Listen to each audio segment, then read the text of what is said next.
Hello and a warm welcome to this week's Racing Postcast, brought to you by the Racing Post, sponsored by Unibet. I'm Sam Hart, back in the hosting chair as always to bring you the previews for the weekend action. Joining me on today's show, we have Robbie Wilders, Tom Park and Unibet's Ed Nicholson. We've got a weekend, obviously we've had York just go by, gents, but we've got Sandown, Beverley and Chester this weekend. Just want to quickly get a highlight from York for you. Who was the highlight from the festival last week? Robbie, I'll start with you. Who was the standout performance? Cheers, mate. Yeah, City of Troy, for sure. I've been slagging them off a little bit this season, and no longer. Those days are over. The clock never lies, and he absolutely smashed that track record. I thought Calandigan going into the race was top class. I still have that impression, and those two are miles clear of anything else. I thought it was probably beforehand. I thought it was quite a deep race. Maybe it wasn't as such, but I think those two are two brilliant horses. And City of Troy for me stole the show. Absolutely. Tom, great to have you back on the show as always. But City of Troy is the obvious standout. But was there anything else that you took away from York Horse that really stood out for yourself? Yeah, I mean, just touching back on City of Troy, I couldn't believe after that there were still some pundits who were like a little, not negative as such, but like questioning I think Jason Weaver said he still had some questions to answer potentially. And I was thinking, I must have witnessed a different race because I was blown away. I thought it was probably the standout performance. I said to my wife after that, it probably since Frankel and See the Stars, it was up there with that level. I was very impressed. So I really hope he can go to the Breeders' Cup now, and that would be something else if he could go over to America and beat all of them. But yeah, apart from that, I thought Bradsell was brilliant in the Nunthorpe. Like that's some training performance to bring a horse back from what he went through last year. It sounds like it was pretty tough. And yeah, perfect prep. Just clearly just thinking Nunthorpe. And yeah, it was a brilliant performance. Big track bias, wasn't there, in the end at York last week? It's usually one of the really fair tracks, but particularly on that sprint course, there was a big track bias. But yeah, I think Bradsell would have taken some beating wherever he was, to be honest. He was that speedy. I love a good old speedster in the Nunthorpe. It's sight to behold, isn't it? Charging up the Knavesmire. But yeah, those two for me it was a brilliant week, though. I really enjoyed York. Yeah, Bradsell was superb, wasn't he, in the Nunthorpe? And obviously, yeah, City of Troy now. Tom just mentioned, Ed, that California is the next stop for the Breeders' Cup Classic. Currently 5-2 anti-post with Unibet. Has there actually been any support for this horse since this horse has been confirmed for the Breeders' Cup Classic? We had much going into this horse. I know we're still a few months out, but 5-2, quite short for a Breeders' Cup Classic. Consider this horse hasn't been on the dirt before. Yeah, I mean, he's still. There are still lots of question marks about the question marks because plenty of people still are kind of thinking, is the 5-2 a good price or a bad price? I've even seen on the Racing Post site somebody telling me that 3-1 was a fantastic price. So I think it's a horse that you're always going to have an opinion about, which is fantastic in racing, isn't it? Because that's what racing is all about. They get to the track and hopefully they prove it one way or the other. And he certainly proved it in the race at York. But then the next question mark comes up about, is he good enough to win over in America? So that's the next thing we're going to find out. I think the plaudits should go to Ryan Moore more than the horse, because I think he rode them to sleep. It was a track record, but obviously it was very fast ground. And although the clock doesn't lie, there are plenty of horses that are average that have the track records at courses up and down the country. But he did look special, and he did it in a Grade 1, and he did it in probably the best Grade 1 of the year. So, you can't fault him, and I think there'll be much more support for him as the race gets nearer and nearer. He is a tremendous horse, isn't he? But that horse in second, that's going to take some beating at the end of the season as well. That was a really good performance, given where they came from. My other highlight was the Ebor itself. I mean, Magical Zoe. Yeah. I mean, just won it so easily.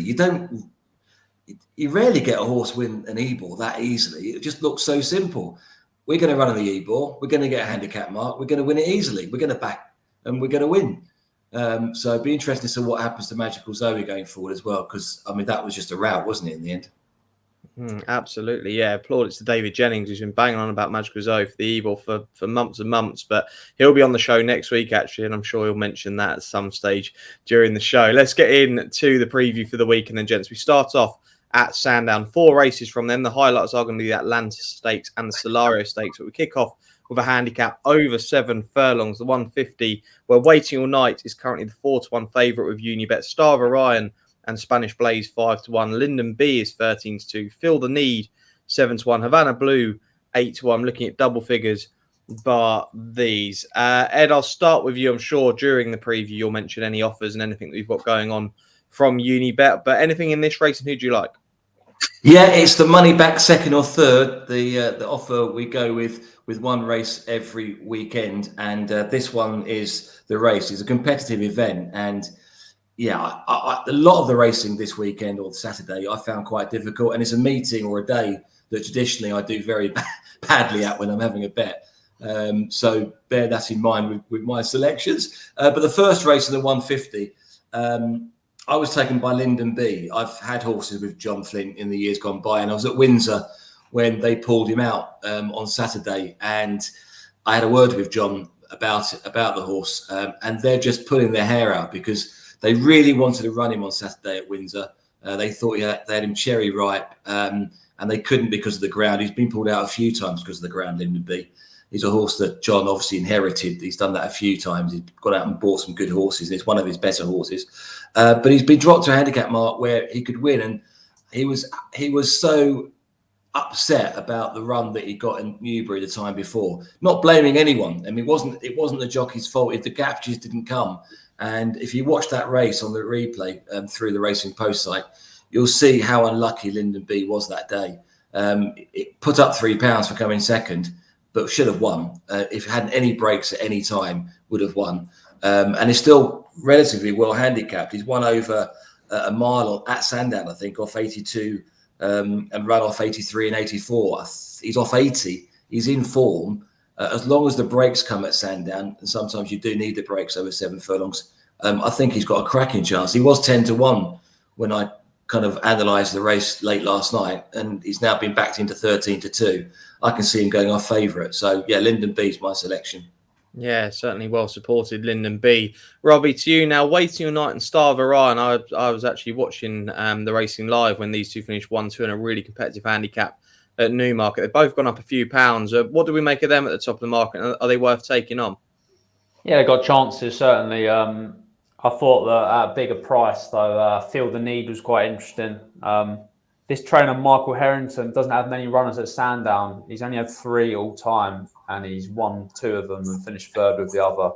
Interesting, he's coming down here. He's beat Ross O'Brien.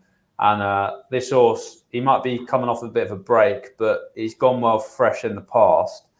And basically, the form of his last second to Tolstoy at York has worked out superbly. That horse is now rated £17 higher after winning a couple of really competitive handicaps since. And this horse has been rated higher in the past when he used to be a David O'Mara. He seems to be sort of working his way back to form, and I could see him going quite well at a bigger price. There we go. Feel the Need in 7-1. Ross Orion on board that one. Tom Park, you're to give the final selection in the 150. Yeah, I might be going barking mad because I'm going to give the old boy Accidental Agent a chance here. It'd be a bit of a fairy tale result. He's 10. Obviously, won all sorts back in the day. His run last time, first run for a few hundred days. It's interesting they're keeping going with him as a 10-year-old as well. I thought he's a real eye catcher. Typically slowly away, and you do take your chance a little bit with Accidental Agent that he actually leaves the stalls because he's had a habit of planting himself. It left him a little bit detached from the main group, and if you watch the replay back at the furlong pole, he's probably 9 or 10 lengths behind the leader and the eventual winner, Lethal Levi. But he absolutely rattles home. It reminded me a little bit of his Lockins run many years ago, where he was kind of given a pretty cool ride out the back and finished strongly. His next start, he won the Queen Anne. He's a massive price. And as I said, I might be barking mad, but there was enough to suggest last time that he's not done with winning just yet. And the fact that they're persistent with him, he must be doing something at home to kind of be pleasing them, because they just wouldn't with a horse like that. And yeah, I mean, if it was a race from the furlong pole, he'd have won by about 5 lengths last time. So he's definitely still got some talent about him. He's off the mark of 91. He's about 20 to 1. I think he's definitely an each way player, but I might be mad. Accidental Agent, yeah, it'd be some story, wouldn't it, if Accidental Agent were to win this? Big price there from Tom Park, and remember, money back is second or third in the opener at Sandown. The 225 is the first of the group contest that we get stuck into at Sandown, which is the Atalanta Stakes. This is over a mile for the fillies and mares, where Tamfana is currently topping the market, even money with Unibet. Doha is 15-2, Rollicker's 8-1, Bright Thunder 17-2, Doom is 9-1, 10-1 about Spiritual, 11-1 about Swasir, looking at 22-1 and bigger about the other two in here.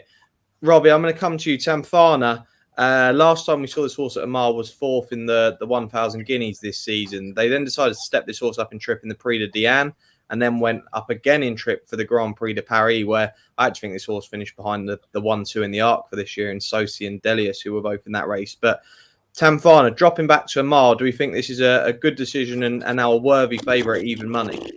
Yeah, I'm not sure I'd be laying her at that price. They're obviously in changing their mind about what a perfect trip is. Menizia, thought she didn't stay in the Grand Prix de Paris.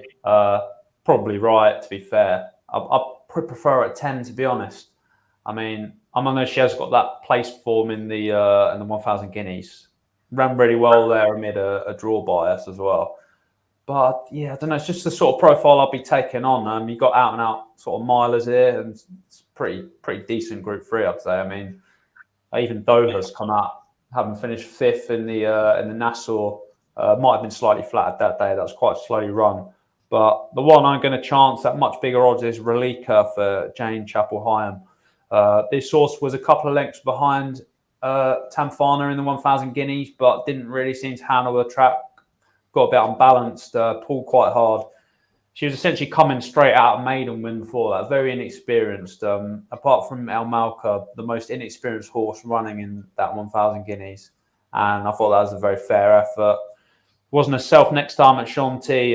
Perhaps the heavy ground was to blame for that. I mean, the fact that she's been off 3 months since probably suggests that she wasn't right anyway. Chapel-Hyam can get him ready first time out. And I think she's still got quite a lot of long-term potential after only 4 runs, so I'd rather play Relika each way than the favourite. Okay, Relika each way for Robbie Wilders. Tom Park, I need to give credit to Robbie, actually, because Robbie put Doha up as a best bet for Goodwood in a handicap and said if this horse does go to the Nassau, we'll run a big race, a big price. Did run a big race at 28-1, finishing 5th in that race. And Doha, this impeccable breeding, side by See the Stars, and obviously the dam being Trev, it is impeccable, and we've seen this horse improve and improve. Who is the main danger to Tamfana, or is there no danger and this horse will just go and win? Yeah, I like Doha. Tamfana's a tricky one. If you are happy to bet it around even money, it's a decent opportunity for her. She's getting £6 from the older horses, and she's comfortably the best, highest rated anywhere in the field. And yeah, I wouldn't want to be putting her off anyone who wants to get involved at those odds. That said, you get in 3 places here. And I think she's properly talented when on song. And as you said, her pedigree's impeccable. She was really impressive winning the Sandringham, I thought. Didn't get the clearest of runs at Pontefract next time. And obviously, as we've alluded to, she wasn't beaten far from 5th in the Nassau. That form's been given a decent boost with See the Fire coming out and winning so impressive at York. She just didn't look the strongest stayer at 1 mile too. So I do think coming back to a mile here, on this stiffer mile, it should suit. 3 places on offer. I think I'd rather be in the Doha camp at 15-2 each way than back in the even money jolly. But yeah, it's a fascinating race, and Team Doha for me. Team Doha for Tom Park. And Ed, look, Tamfana's even money. The next best is Doha in the betting at 15 to a big jump there. Do we think Tamfana could actually go off shorter come Saturday afternoon? Well, as I've been listening to the experts, I've been thinking that very question. I'm more fascinated by the betting market than the actual race here, because I can see Tamfana going off shorter, but I can also see a lengthening. And I know that sounds a bit weird, but I'll explain why. Because the form, Tamfana's the best filly in the race by far, top rated. The 3 races in Group 1s this season, the last 3 races put her miles ahead in just even that form. To the rest of the horses that she races against. The way that she ran in the Guineas, I think a fast run mile should be okay. Okay, she has developed and she does stay better now as well, or she does stay. But a fast run mile should be okay. The only concern I have is, well, there is a concern with the distance, obviously, but also the ground. If it got any quicker, I don't live far away from Sandown. It's been belting down with the sun all day today. If it keeps on the sunshine for the next few days, then it's going to be faster than good. And all her best races have been on, well, she's raced on primarily ground where there's a bit of juice in the ground, apart from the 1,000 Guineas when it was good. So over a mile, that might be again a concern. So where will the market go? Even today on Thursday, you can get 6 to 5 or 10 to 11, and that doesn't sound a big difference, but it is. In terms of percentages, it is big. So I think the odds compilers don't properly know, or 1 or 2 want to be against her, and 1 or 2 want to be with her. And we've had one person here saying they can understand why you would back her, one that's saying that the price is too short, and I'm going to say the price is okay. So I'm going to go for Tamfana at 6 to 5, 5 to 4 evens at the moment. But I'll be really interested in the way this market goes. It is the first time she's taken on her olders as well, which is, you never know, do you? But she should be fine with that, given the ratings. So yeah, Tamfana is a thumbs up for me. When you just look at the race and you look at the ratings and you look at the gap between her and the rest, and you look at she hasn't regressed. I can't see why she won't run a race. If this was, if it was over 10 furlongs, then I'd be much more happy. But so I do worry about the mile, but I just think she's proven that she's top class, Group 1 over a mile.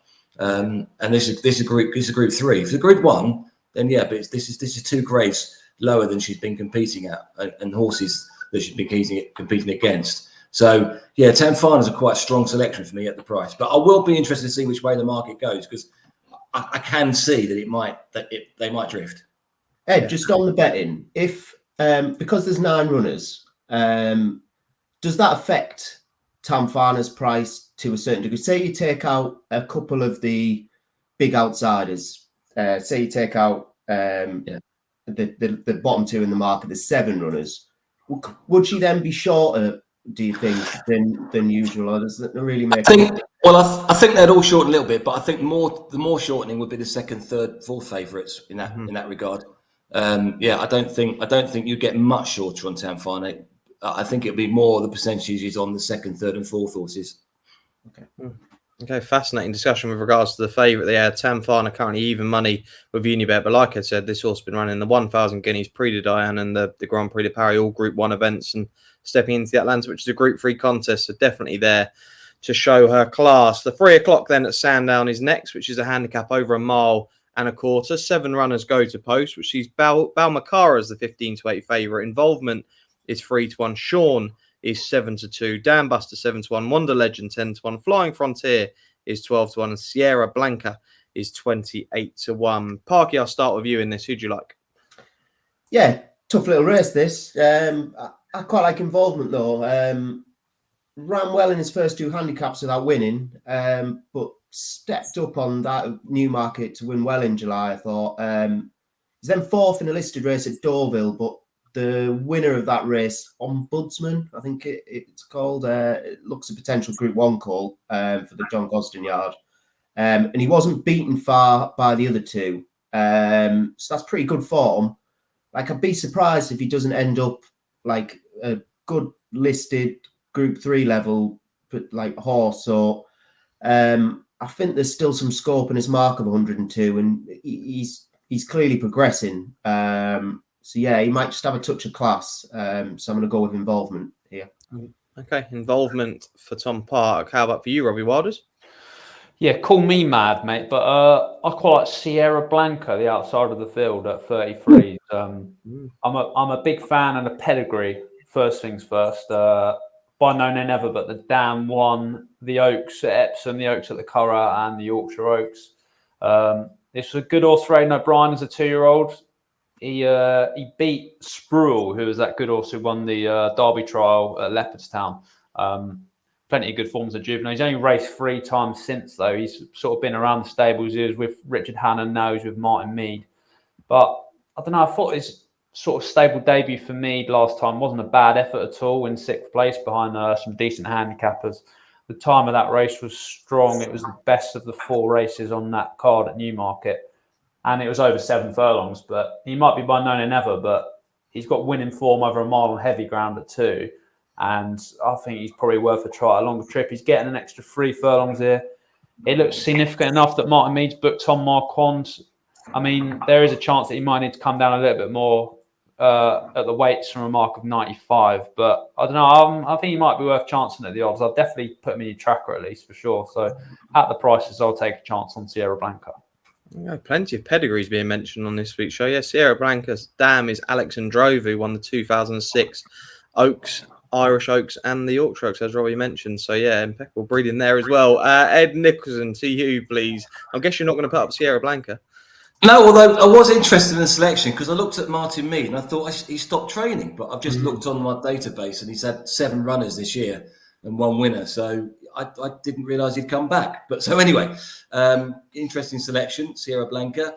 I thought this race was too difficult. I really did. The favourite at the moment is Balmakara, who has been withdrawn 3 times this year on good to firm, good, and good to soft. So, and he's been withdrawn because of the going. So I'm not too sure what they're playing at there. But when you do look at the form, he does win on soft, and that would be a worry. I may have to get my weather maps out because a few horses that are down to run well are horses that like kind of soft going, or some of them are good going on Saturday. So I'm going to have a little look at the weather. I don't know if anyone knows any more than I do at the moment, but the going is good at the moment. But the favourite would seem to need soft by the way that he's running races and the way that he's been taken out of other races. I was at Windsor on Saturday, and Jamie Osborne was there, and they had Sean entered, and we had a massive downpour. I mean, it was biblical for about half an hour, and it changed the going in half an hour. And Jamie was on the phone and literally asking what they should do with Sean, and they took Sean out because of the going. Because the races did look like they were soft going races afterwards. If you do look at them, they all went to the far side, and which they always do when it's soft going. And it did look like it was softer than the going suggested it was going to be at the beginning of the day. So they've decided to come to Sandown here with Sean, and that was going to be my selection, just based on the fact that he's run some good races. Beginning of the season, he was over in Dubai. He ran in black type events. He seems to be in the same sort of form when he's come back to turf. He's got 108 rating, which does seem to be a bit high, which is my worry. But he's been nibbled at in the betting as well, from 6s into 5s. And I just thought he was a type of horse that probably is better than his form figures suggest. He's in the Cambridgeshire, I see it at 33-1 at the moment, and that might be the plan. He came back in the summer, so that might be the plan for him this year. Then maybe go back to Dubai in January. But yeah, so Sean ran about 5-1, but it really is a difficult race, I thought. It really is, yeah. But Sean, potentially a tentative selection there from Ed Nicholson at 5-1. The final race we look at from Sandown is a 2-year-old contest. It's the 3:35, the Solario Stakes, over 7 furlongs. And Field of Gold's topping the market at the moment, 7-4 favourite for the Gosdens. Royal Playwrights 5-2, Matari Bay is 9-2, Tiger Mask 13-2, Hot Shot is 12-1, and Outlaws Grace 16-1. Bigger about the other 2. Who should I start with here? Ed, I'll start with you here. Field of Gold, 3rd on debut, was eye-catching that day, then came out in Newmarket and won very impressively. We've also got Royal Playwright in here, who was a good winner at Salisbury, despite being very keen, and including the likes of Rafe Beckett's runner, who's Rafe Beckett's in fine form at the moment, Matari Bay, who's also had 1 run and 1 win. Where do we look in this? Are we with the favourite or against? Well, I think you look at the top 2 in the market. I think I'll be very surprised if Field of Gold or Royal Playwright doesn't win one of them. It's a race, the Solario Stakes, which doesn't often get talked about. It's a Group 3 at this time of year, in between major summer meetings, but it's a good race. It goes back to 1947, and you've got. I remember Oso Sharp winning it. Al Haraf, Ravens Pass, Kingman won it. Massar won it. Two Darn Hot won it, and horses that have gone on to be good horses have won it as well. That got beaten, like Kamiko was beaten in this as well. So, it is. I think Ravens Pass actually got beaten. Did he? Maybe he won. But there are good horses that compete this race, and they do go on to contest the kind of Group 1s at the end of the season. And both Field of Gold and Royal Playwright are in those Group 1s, and they both kind of fit the mould for this particular race. First of all, Andrew Balding. I've got an angle with Andrew Balding. I'm not the only person that's got it, but if he runs a horse in a maiden or a novice as a 2-year-old, then they go straight into black type, or certainly into grade 3, Group 3. That's normally. Well, first of all, if they win first time out, they're above average. And if they do that, they actually don't have that bad a record. Now, in the last 20 odd years, he's had that situation happen 10 times with a horse winning a maiden or a maiden or a novice going into a group race. And of those 10, 1 have won. But he's had horses like Alcohol Free and Kamiko that have, that got on to be grade 1 performers. So the point being, if he does that, they might not win their race, but they're obviously very good horses. And Royal Playwright, looked like a horse that was definitely worth following when he won at Salisbury recently. That was a very good performance. So you can understand why there's been a bit of talk about Royal Playwright, and there's a bit of money behind him as well. But Field of Gold is my selection based upon the fact that this is a tried and tested route for the Gosdens with their horses that they want to kind of compete in the better races towards the back end of the season. If my records are correct, they've done it in the last 20 years. They've done a route where they run in these Solario Stakes and then go on to bigger races 10 times, and they've had 6 winners. If you take out the kind of horses that are bigger prices, they've even got a better percentage chance. And Field of Gold looks like a horse that fits the mould. The way he won at Newmarket, being a lot of horses easily, wasn't touched with the Persuader at all that day. Obviously put him down as an above average horse. And I've just got a feeling that he's already got entries in the Dewhurst, of which he's 33s, which is a race that horses win this or place in this and then go on and run really well. Al Haraf won it. Ravens Pass did win this race and then came second in the Dewhurst. And Two Darn Hot for the Gosdens did the same thing. So the Gosdens do like to win this race with horses that may be Group 1 performers for the end of their 2-year-old career. So I like the way he did it at Newmarket. I like the fact that he's entered in all the big races. I love the fact that the Gosdens pinpoint this race for future stars. And I'm going to go for Field of Gold. One slight reserve is the last horse that did win it for Gosdens. This race ended up running in a novice hurdle at Worcester last month called Reach for the Moon. So they don't always end up being complete stars, but most of them do. He's got a very good record in this race. So Field of Gold will be my selection. Okay, yeah, Field of Gold, the grey Fred Nicholson. Robbie Wilders, Field of Gold, Royal Playwright, or something else? Something else, please, mate. Hot shot for the banging form Richard Hughes. He's got a really good record when Rosser rides for him, 8 from 19 when they team up, but forget all of that. This horse he's definitely been priced up more in his connections rather than his actual form. He was a good third on his debut at Kempton behind a horse called Wimbledon Hawkeye, who split the line in Winter and Ruling Court in the Acomb. I think everyone's probably in agreement that the line in Winter's the best juvenile we've seen this season. And basically Richard Hughes is on record as saying that he sort of regretted running Hot Shot in that race. It was a little bit too early in his development. He came back from sort of just over 2 months off at Goodwood, dead heated in a decent maiden there. But the horse he beat, Consolidation, was 1 place ahead of Field of Gold, when they met on Field of Glory's debut. Field of Gold, that's the fella's name. And I thought Hot Shot did really well to beat this horse, Consolidation. The first 2 basically got first run on him. I think he'd have won much easier if Ross Orion went a bit earlier at Goodwood. I think there's a really nice horse in there, and he's about 16-1. So I'm always for taking on short price juveniles because there isn't much form to go off, and this horse and top 2 a bit shorter, I think. Yeah, hot shot. Yeah, Russell Ryan and Richard Hughes teaming up on this one. Yeah, a decent price on Robbie Wilders. And Tom Partey finishes off on the Sandown card. Yeah, good race this. Field of Gold, absolutely can see the angle. Obviously, Gosden's target this race, and when you think of this, when I think of the Solario, I think of Kingman. He was kind of my era, and the Gosden seem to win this more than they don't. He was really professional at Newmarket. I just was so impressed with Royal Playwright for the opposite reasons of Field of Gold. Field of Gold looked a real pro at Newmarket. Royal Playwright looked anything but when winning last time. He was green as anything. He even jumped the path at the halfway stage like he was at Constitution Hill. I mean, he'll make some hurdler over 6 furlongs. But he pulled, he jumped the path. He took a bit of organising, but once he got clear and was asked the question, really got his head down, he really pulled away from them. And then he added some hanging in. He hung right at the end just to kind of add to his day at school. But I'm hoping that he's learned a lot from it. Me and Ed were just discussing before recording, and they're not guaranteed to overcome Guineas just for a run.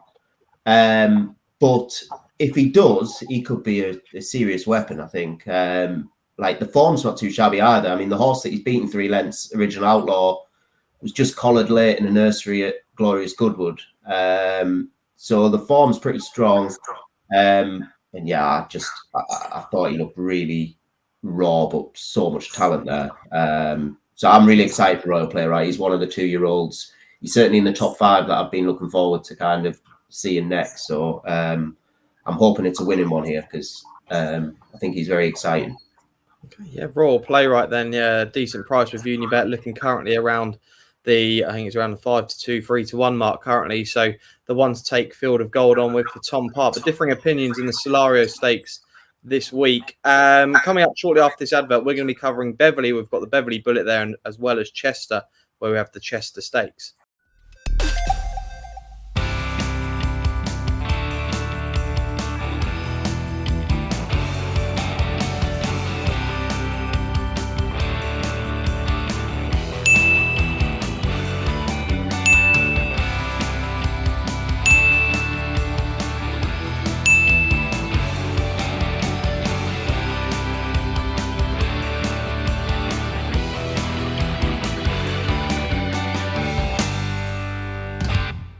Welcome back to the Racing Postcast, brought to you by the Racing Post, sponsored by Unibet. You've got Sam Hart, Robbie Wilders, Tom Park and Ed Nicholson spinning you through the weekend action. We're off to Beverley now, rare trip to Beverley on the Racing Postcast, but 2 races from there, and the first of which is the 1:30, the Silver Cup Handicap, over 1.5 miles. It's a Class 2 event, which is quietness as the 5 to 4 favourite at the time of recording with Unibet. Walter Hartright is 5 to 2, Drawn to Dream is 6 to 1, Loyal Touch is 7 to 1, and Thundering is 9 to 1. Robbie, a horse at the top of the betting, and Marcus Tregoning's Quietness, who I believe has been placed in every start bar one, where this horse finished 3rd of 6. Was unlucky that day as well. So ever so consistent, does know how to win, especially this season. 4 from 5 and finishing 2nd on that other start. 5 to 4. Is this going to be too short, or probably just going to go on and win this? Yeah, too short for me, mate. I mean, you can't knock a horse who just keeps winning, keeps improving with every start, but I don't know. I thought Quietness was a little bit flattered last time at first. There went absolutely no pace there. Could just completely controlled a very steadily run race. I think he's still got it to prove that he stays over 1.4 miles on a stiff track like Beverley. I know he's won at Haydock over 1.3.5 miles, but that's a more of a flat track. And I don't think he's going to get his own way out in front. I think he's going to get pestered for the lead by Drawn to Dream. And to quote the great Graham Rodway, I think she will break him. Drawn to Dream. Really interesting horse. Got German sort of group form last season. And she made an eye-catching debut for Jamie Osborne in the Copper Horse Handicap off joint top weight with Alcacib. Finished 6th there.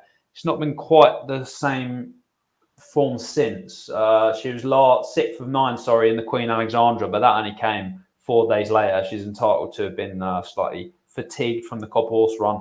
And then she just basically didn't really run a race at Newmarket last time. Not so that's necessarily her track. I think there is definitely going to be a decent pot in her. She has got Cesaro entry. I'm wondering if maybe they're working back towards that, as she would get a penalty if she wins there. But yeah, I don't know. I think if this just turns into a real test, she's got plenty of stamina, and I just don't know, Quietness, the son of bated breath. I think he might get sort of exposed if it does turn into that sort of race.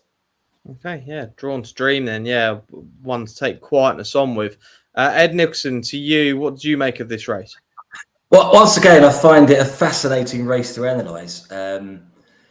Do you go for the horses that are improving, that are being put up and keep on winning, or do you go for the horses that have dropped down to pass their winning marks, who are certainly regressing, but have shown that they can win up to this level in years gone by? And also, then you look at how the race will be run. So when I first looked at the race, I thought, well, you can only tip Quietness or Walter Hartright. Quietness has won 4 out of 7 on turf. Walter Hartright's won 4 out of 9. They've both gone up from 60s to 80 or 78 and 80. They've won and they're still progressing, but they've got to stop soon. And then I looked at the race and how it's going to be run. And like Robbie, I thought there could be a bit of pace here. I think Quietness isn't going to get it nice and quiet up front. Drawn to Dream does like to go on, doesn't always do so without restraint, i.e. pulls.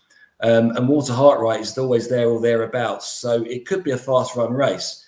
And I'm going to take a chance with Thundering, who's only won 1 out of 17, but has won off marks, been running off marks much higher than this, one off a mark of 82 as well. But I just thought maybe Thundering was worth a chance, given that Hollydore will be the one that's holding this one up of what I think will be a fast pace. And might just manage to come through and grab it at the end. Been running at big prices, been 25, 28, 18, 16. Has been dropping down the handicap as well. So, yeah, I just thought that maybe it's worth taking a chance the way the race might be run, and Thundering's kind of near double figure odds. Yeah, Thundering, the outside of the lot with Unibet. Other bookmakers have Law Touch as their outsiders. Some have Drawn to Dream. So different opinions from different bookies. But Thundering is the outside of the lot with Unibet, 9-1. Tom Park, you were nodding away there. Is that an agreed selection? Yeah. This is a funny race because the front two have done all the winning. But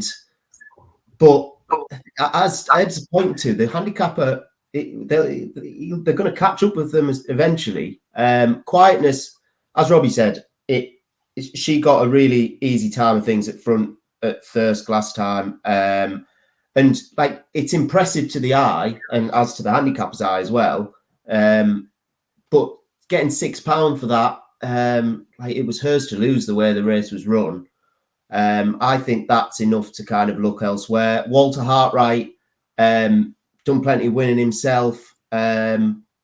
He's up £10. The winner of last time was up. The race last time was up £10 since. So I think he's got the best form of the race. Out of the front two, I would definitely be in his camp. But his price, it doesn't appeal. And as Ed's pointing to, I think there'll be a burn up of pace here. And that is really going to suit Thundering, who ran much better than his finishing position suggested at Newcastle last time. He's actually last off the bridle. Now, unfortunately, he's £5 out the handicap, which makes life difficult for him. But that is factored into his price. And he was running decent races off this kind of mark last year. So he's by no means out of it on ability. And just the way that he travelled last time, that was much his best run for quite some time. And he could just be finding his form again. And if he is, even off the £5 high mark, he's going to be bang there. And I think he'll get the race to suit as well. So, yeah, I think Thundering's has a decent chance here at a big price. There you go, 9-1, like I say, in this 5-runner event. So a decent price there. In the first handicap we cover from Beverley. We go on now to a race that's definitely going to be quick. It's the Beverley Bullet Sprint Stakes, a listed contest over 5 furlongs, where Comanche Falls is the 7-2 favourite, Clarendon House and Democracy Dilemma 4-1, Blue Storms 11-2, Staincliffe 6-1, Emirati Anna 7s, and Al Bashir is 8-1. You said at the top of the show, Tom Part, that you love these speedsters. Well, who do you like in this speedster event? Yeah, love good old sprinters. This is a really good race, isn't it? I'll mention a few, and then I will go on to my selection. The way that Blue Storm's progressed this year, like he's got plenty to find on figures, but I do like the 3-year-old who's kind of like been running really well in like top handicaps, and obviously he won the Epsom Dash, and then was second in the Royal Ascot Handicap. He might be rated 99, but I think you mark him up a little bit on that. Interestingly, when he was with James Tate gave a really big write-up for this horse in the weekend of last year. So it's one that's been in my tracker. And yeah, I mean, since he switched yards, he's just been a revelation, really. So I do think he will run a big race. If it was a handicap, I'd be very keen. But it's Clarendon House, very difficult to predict. Obviously, he's the kind of highest rated in the field. He's just not ran is the problem. He hangs in the stalls and ruins every chance, and he's done it on a few occasions this year. So in a difficult race, he's not one that I'd want to consider, given that you've got that worry on top of the race being competitive.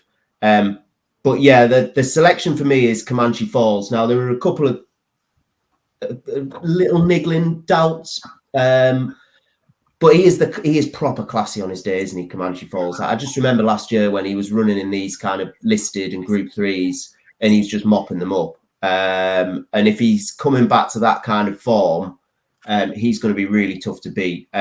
He ran a stormer at York last week. I actually backed him, and particularly when the draw bias was becoming apparent, I really fancied him, and he ran a really good race to finish third, beaten potentially by a horse who had a stone in hand in Elmanjed. There was a big bias that day, though, so I think every runner in the top 6 was all drawn single figures. So effectively, it might have been a 20-odd runner handicap, but he's probably only racing 7 or 8 of them. That said, it was a big performance to run in a competitive handicap off 107, and the good thing is a lot of the fancied horses were drawn low, so I think the form is strong enough to trust.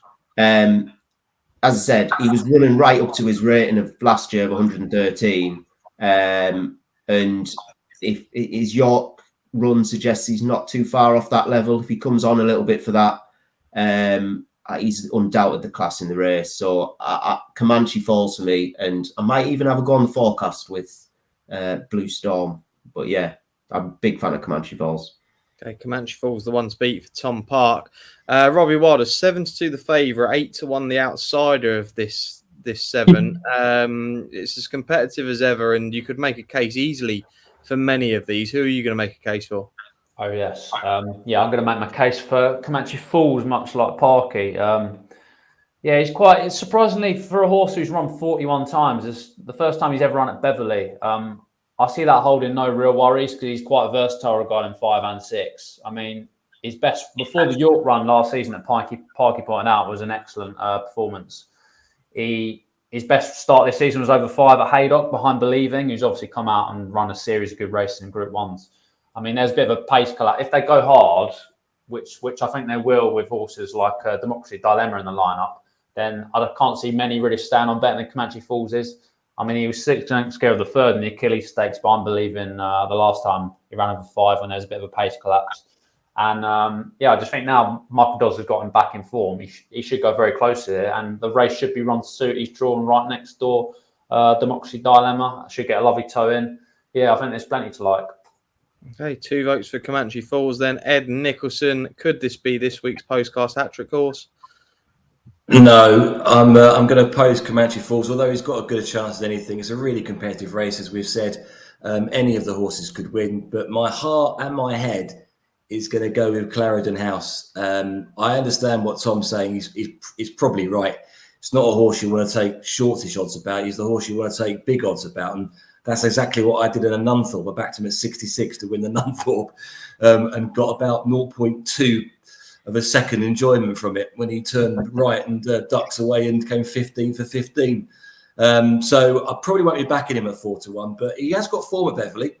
He's come 2nd and 1. And I noticed, I mean, he won at Bath as well. I was there that day, and that's got a bit of an uphill finish. So, we do think of him a very, very fast horse that does well on flat tracks, but he's okay when he reaches the final half a furlong and it goes uphill. So I think Clarendon House is the best horse in the race. I think he's probably thinking about the game now. He did a similar thing at Epsom, didn't he? Or it certainly came last at Epsom. Yeah. So you do worry about him. And he's the kind of horse that I think will pop up in the next couple of years before he retires at a big price in a group race when nobody thinks he can possibly win, but he gets out and he stays there. So he's probably the wrong price to put up as a selection, but I've always loved this horse. I'll go on about him every time he runs. So I'm going to go with Clarendon House, but I won't be backing him at 4-1. I think it's such a competitive race. And I mean, we do say this often on the Postcast, but any of these horses could win. They really could. Yeah, this is definitely a race like that, and like I said, there's not much in the betting between the lot of them, is there? So yeah, 2 votes for Comanche Falls and 1 vote for Clarendon House in the Beverley Bullet. We've got 2 races from Chester to cover, gents. The first, which is a handicap at 240 there over 7.5 furlongs, where we see a real open field with Percy's Lad as the 5-1 favourite here. Carry the 1 is 11-2. Under Siege is 6-1. Yanifer 8-1. Revich is 10-1. Spangled Mac is 11-1, Divine Libra 12-1, Physique is 12-1. Looking at bigger about some of the rest in this field. Robbie, I quite like Torsten here. I quite like the favourite actually, Percy's Lad, who won back over 7.5 furlongs at Chester during the May meeting here under Richard Kingscote. There's 2 in here that actually faced off last time out at Chester over 7, which is Yanifer, who beat Percy's Lad last time out. I think now Percy's Lad with this draw, with the quicker ground, it was good to soft last time at Chester, but quicker ground like it was back in May. Richard Kingscote's back on board. I've got a feeling out of that drawing 1, this also go very well. How did you look at this? Yeah, I see the case, mate. I found this one the hardest out of every race today, to be honest. I'd have been really interested in Warrior Brave if he got a better draw, but he's out in 13. He almost made all to beat Power Under Me in Ireland last time. Power Under Me is a proper group horse, and this horse run off 99, but he's been done no favours and still 13. Thought Gorak could go well. He's quite well treated on his form. Short head defeat to Carry the 1 a few starts back, but I ultimately don't want to go near it. So yeah, I'll pass it on. I thought this was the kind of race you might be leaving alone, to be totally honest, this week, Robbie. Ed, what have we got in here? Extra places, any offers?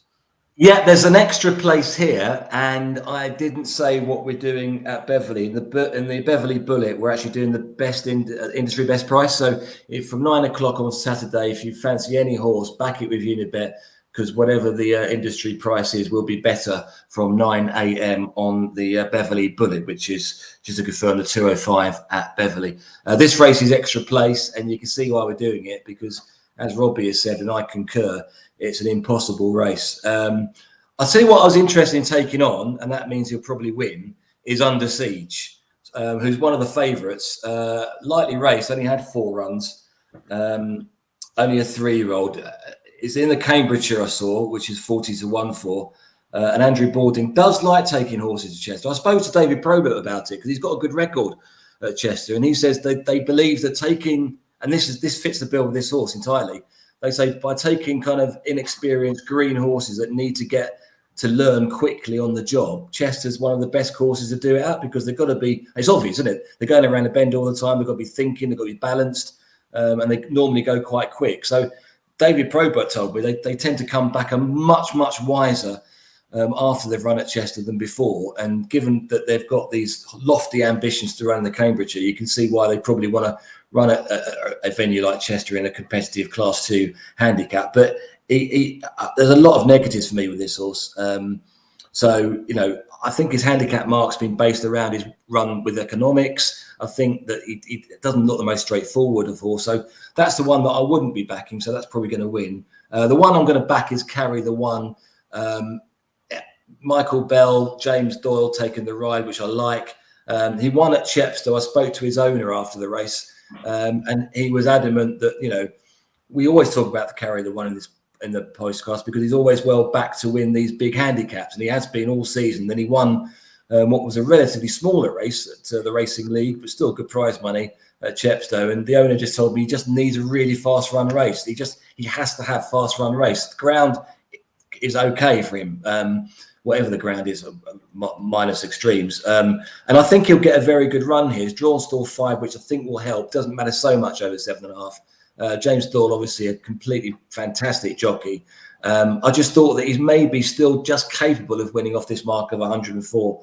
So carry the 1 for me. I didn't think he ran too badly last time at Ascot, maybe over a little bit too far the distance. So this 7.5, a fast track, bound to be a fast pace. As long as the gaps come, if there's one man that can get him through to the finishing line first, it's James Doyle.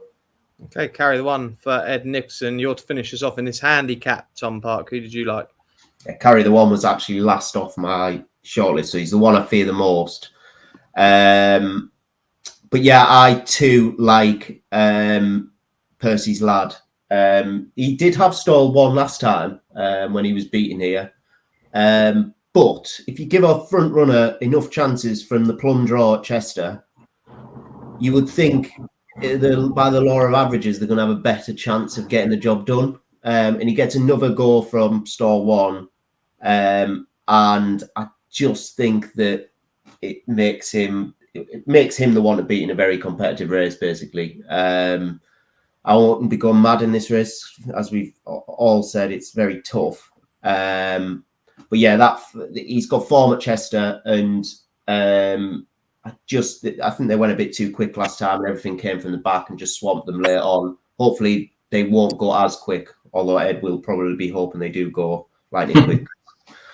Carry the 1 certainly will want a stronger pace. Not sure Carry the 1 got the best of rides last time in the Sugar Cup either, but it certainly ran well. Yeah, I'll go for Percy's Lad. Bit sceptical, but I just like draw 1 in Chester, front runner, get out, and hopefully can control the race. But we will see.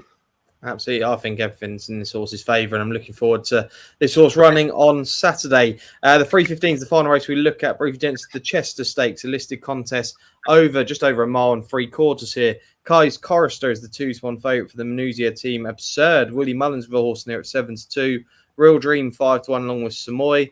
Fairbanks is 10-1. Roginski's 14-1, 18-1. And bigger the rest. Robbie, because you didn't have a selection in the last race, I am going to come to you as you slowly to fall off my screen there. You're now back in it. Slowly, Robbie's framing is something on this postcast that can either be exceptional or it can be very difficult. I'm a fidgeter. It's true. Yeah, I like this race. I prefer this race. It's more my kind of heat. I was having a good look at the start of the week. He's actually quite a bit hotter than I thought it might be. A lot of the big players have stood their ground.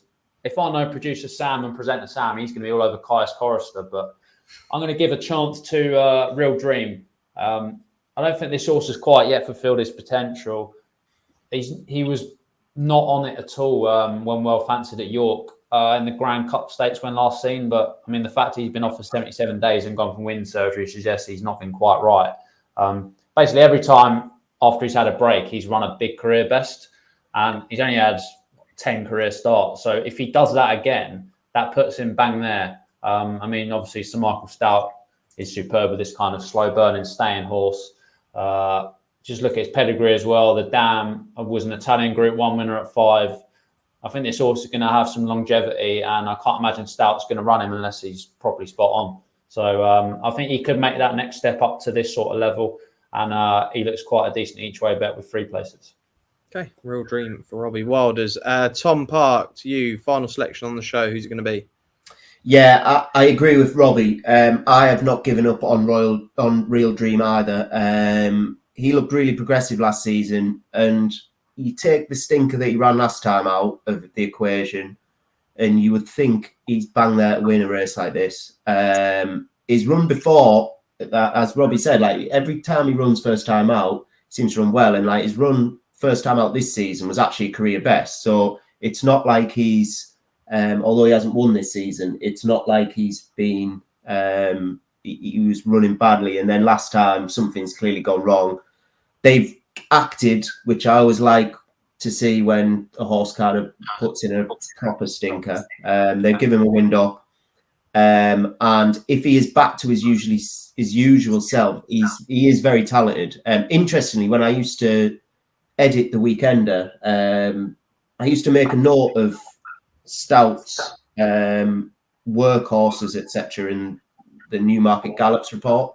And this fellow was always working with the likes of Desert Crown and some of the other Stout's best. And when he wasn't working with them, he was always being marked as like impressing in his work. So I think he's a real workhorse on the Gallops. And maybe the wind up will just allow him to kind of find that potential that they obviously think he has at home. So yeah, I'm going for Real Dream. Okay, Real Dream then. That's 2 votes for Real Dream. And this week's hat-trick horse is, I can tell you now, it's not going to be Real Dream, is it, Ed Nicholson? No, it's not. I'll tell you what, I'll be interested in what the chaps think of Absurd's run. Because I look back at it, and it looked classic to me, as if it was a horse that needed the run. But he didn't. The horses that kind of came back and beat him, he should have beaten, shouldn't he? Will he need this run? That's my worry with Absurd. I think if like they all run form, he's definitely the one to beat. Like, yeah, it's weird he's running there, isn't it? It is. It's unusual he's running there. That was my inclination that it probably was a little another stepping stone of maybe the Oris and Ledger. Because not loads of prize money. Mullins normally doesn't. Is he in the Melbourne Cup? I don't know actually. He ran quite well in the Melbourne Cup last year. I know. And stuff. But I don't know if it's a winning you're in, and obviously won the E-Ball last time. Whether he's actually qualified to run, I'm not sure. Yeah, I just feel like it'd be aimed at a bigger pot if he was properly right. But I mean, we'll soon find out, won't we? Yeah, I looked at the form and then I looked at the race, and they didn't correspond. This race and the fact that he ran in the Irish St Ledger, they did say that they were going to go for the Irish St Ledger, I think, but they've come here for this race. It's 33 grand to the winner. It's definitely a winnable race, but a horse that's won the county, and he has improved since last year. Because if you look at his hurdling form, obviously he won the county hurdle, and he should have done better than on his debut. That was my worry. It wasn't so much that he finished so far behind Grosvenor Square. It was just the way that the other horses who were rated ridiculously low, one of them 78 or something, came back and overtook him in the home straight, which suggested to me he either needed the run or he might even need the run again. But why would you come over to the UK with a horse like that when you can do it in Ireland? So I'm going to put Absurd up because he is the best horse in the race. And he's not favourite, and that could be a negative, I suppose. But Willie Mullins coming over to the UK is an angle that has proved positive and beneficial for many a punter this year. But normally they're favourite, so I'm going to take a little bit of a chance and go with Absurd. He's only 3-1, so it's not a massive chance, but he should be there or thereabouts. And that's why I asked the question. The worry is he going to need the run again? But why would you come over to the UK if you needed a run? I don't really know. There we go. Okay, Absurd then could be one. Willie Mullins there in the Chester Stakes. Fred Nicholson. Robbie said he thinks I want to be with Kai's Chorister, but I'm no trainer, but I just think this horse needs soft ground, and I don't think this horse is going to get it this weekend. But I do like the horse, and I do think this horse has a lot of talent. So not on Saturday, but maybe another day, Robbie. That's it for the ITV selections. Coming up shortly after this, we have any other bets, and then our best bets for the weekend. Want betting on the horses to be anything but flat? With an app that impresses every time out. You're on. Want to watch live streaming of races in the UK, Ireland and around the globe? And get a chance to win even bigger with 3 Uniboosts every day on any horses you want. Unibet. You're on. Welcome back to the final part of this week's Racing Postcast, brought to you by the Racing Post, sponsored by Unibet. Sam Hart, Robbie Wilders, Tom Park, and Unibet's Ed Nicholson. Now seeing if there are any other bets for the weekend. And speaking to the gents off air, there is just the one, and it comes from Tom Park. Where's that from, Tom?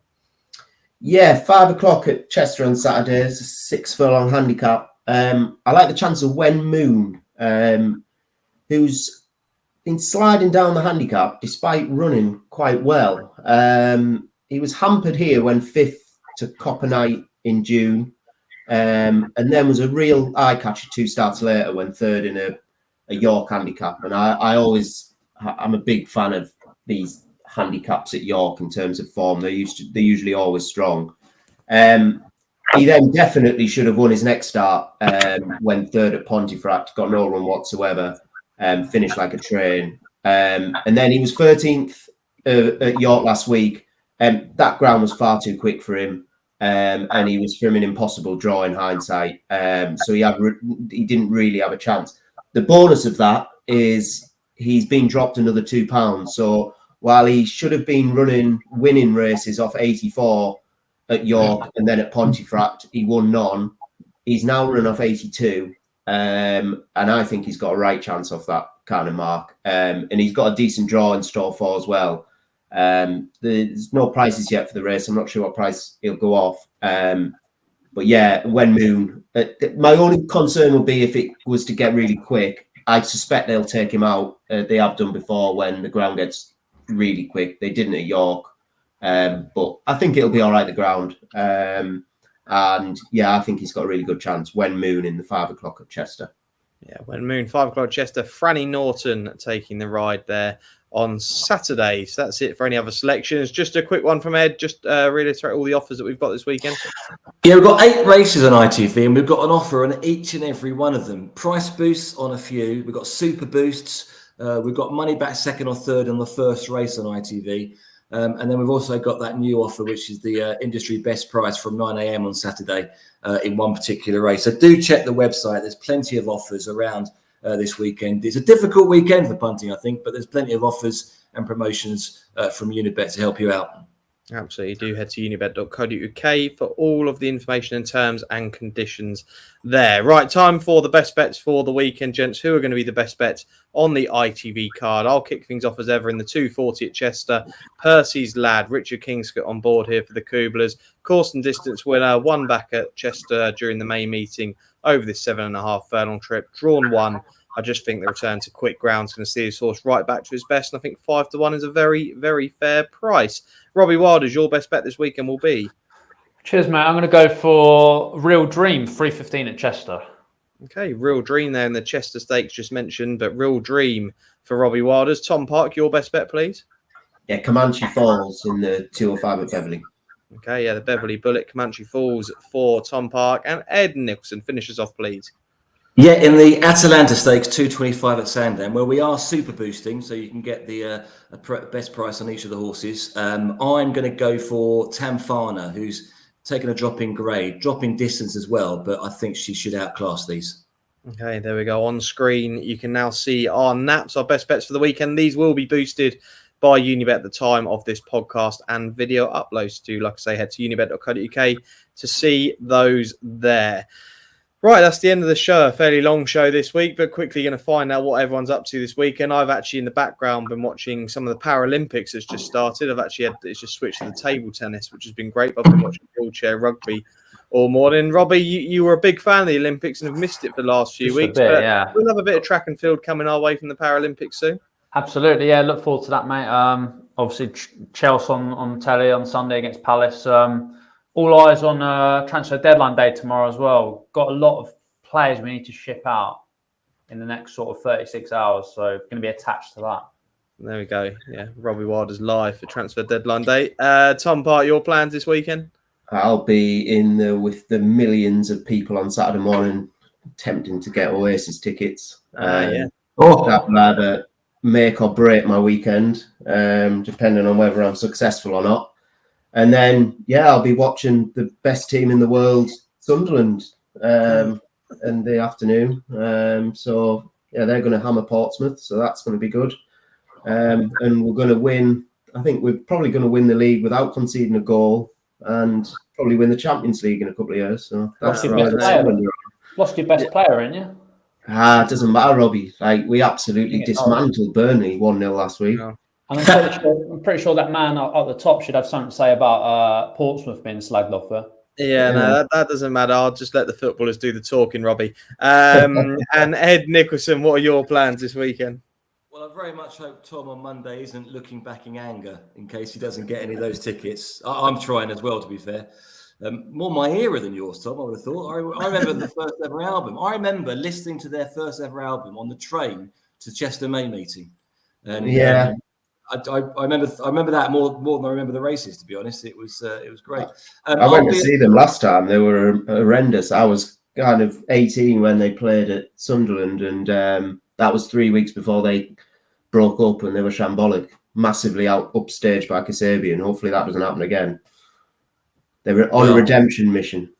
Well, hopefully, I'm sure they should be okay. I'll be at Lord's on Saturday to watch the Saturday second test between England and Sri Lanka, if it's still going, because they do tend to finish early these days, but that would only be the third day, so it should be okay. Okay, there we go. Look, plenty on this weekend for all of our panelists. As always, big thanks to all of them, Robbie Wilders, Tom Park and Ed Nicholson. Do remember to like, comment, share and subscribe. And there is plenty of racing this weekend, so do gamble responsibly. I'm not back next week. I'm actually on a bit of holiday. I'm going to be away in a forest at Centre Parks, enjoying myself with no signal, probably not being able to see any racing, which is probably a good thing for someone like myself to have a week off. But I'll be away. David Jennings, I believe, will be taking the seat next week alongside, I think Matt Gardner's on the show. Ed, you'll be back, and I can't remember who else is on the show, but there'll be a good panel next week for next weekend's preview. That'll join you Thursday at 7 p.m. But as always, big thanks for watching, and we'll see you again very soon.